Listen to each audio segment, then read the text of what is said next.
Hi everyone, this is Ayana, your resident health and life coach from Thrive and Be Whole, and I'm so excited to come to you because I'm just at the end of my run. As usual, this is when I like to show up and let you guys know how my workouts went this week. And right now I am coming to you live from Point Isabel in Richmond. Okay, and you want to check this out. Look at this view. I always like to do a view cam because it's just incredible. Let me turn this around here. Okay. Yeah, look at that incredible view. So this is Richmond in Northern California, and you'll see that this in the distance, it's a little hazy, but over there on that side, you'll see San Francisco, if you can kind of see it through the haze, and then you'll see more of the bay here. It's just incredible and so peaceful, and I am absolutely in love with it. And I wanted to come to you with my 5 tips for getting yourself through the through this week with in holistically scheduling your week, because a lot of times we go into our week where we don't really know what we're doing, or it's a little chaotic, and it can make our Mondays feel really horrible when we don't plan ahead or think through these things. And so these are some tips that help me go into the week with some sanity, okay? And also it'll help your Monday feel better. So it's like 2 things in one. It's fantastic. Now, I thought my description would show up here. The notes that I put would show up so I could see them. But if you see me kind of reaching or trying to remember, it's because my tips are not right in front of me, so I have to think about them. But the first thing is to really try to be forgiving of yourself. I actually wrote it a little differently. I think, what was it? It was...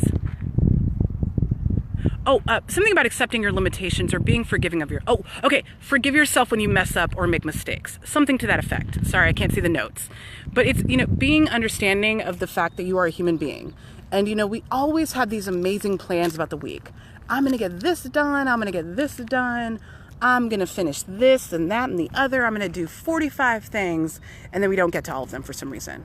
I'm going to work out 5 times a week. I'm going to do X, Y, Z. But what you want to really do when you enter into scheduling for yourself is understanding and allowing for mistakes. Things are going to happen. There are going to be missed opportunities. There are going to be things that you don't necessarily complete. And that's okay. We're all human beings, and we have to understand our capacity and be able to forgive ourselves when we are scheduling or thinking about our work week. So already prepare yourself with that mentality. I know that I am not necessarily going to get every single thing done, and that's okay. I'm going to do my best. I'm going to do as much as I can to plan ahead, but whatever can't get done is okay. And when you enter into your week with that mentality and that mindset, when inevitably you don't conquer every single thing on your to-do list, you will feel way better about yourself instead of launching into guilt and shame and other issues. Okay? And that goes into understanding and knowing your limits. So this is one thing that I'm a person, I'm obsessed with getting organized and planners, and I listen and subscribe to a lot of different people's YouTube channels about all this. But one of the things that I don't hear people saying when they're scheduling is really thinking through what your limits are.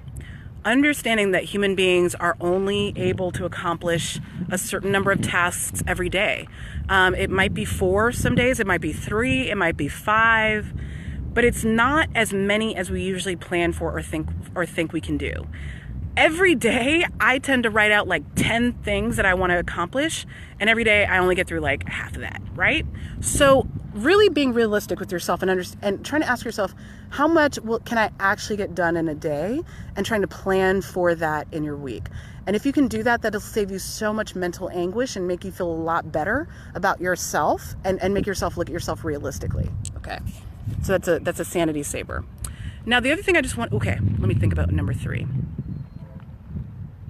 I cannot remember number 3, but let me skip around, and then hopefully number 3 will come back to me. But some of the other things to think about when you're scheduling for yourself is really to make sure that you are scheduling in, meal prep. I think that's what it is. Meal prep is one of them that's really important. Planning your meals. So if you are someone who doesn't like to meal prep right now, that's okay. Take baby steps. Okay, this is another mindset shift for going into your week.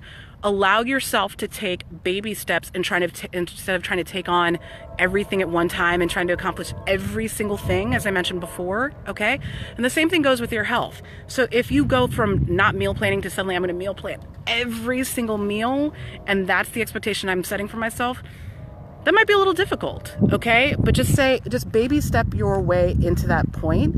But what you can do is at least say to yourself, I'm going to try to make a plan for every meal, and I'm going to do my best on every meal. So maybe you're not going on Pinterest and looking for recipes on how to cook every single thing and going to the store for every single meal, but try to think of at least a couple or a handful of meals this week that you can make healthier and how you're going to do that. Okay, so if you're used to eating out and grocery shopping would be a struggle for you, maybe you make a resolution to eat out at healthier places or get a healthier meal when you eat out. If you don't eat out, that's great and you're saving a lot of money. That's awesome.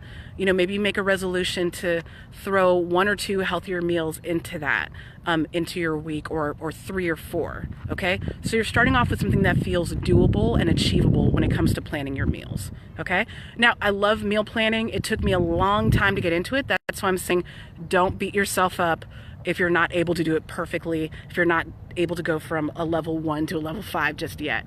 It's taken me a lot of time to get there too. Okay.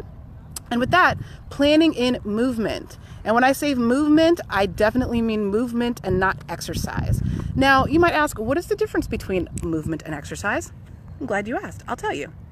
Now, a movement, they're essentially the same thing.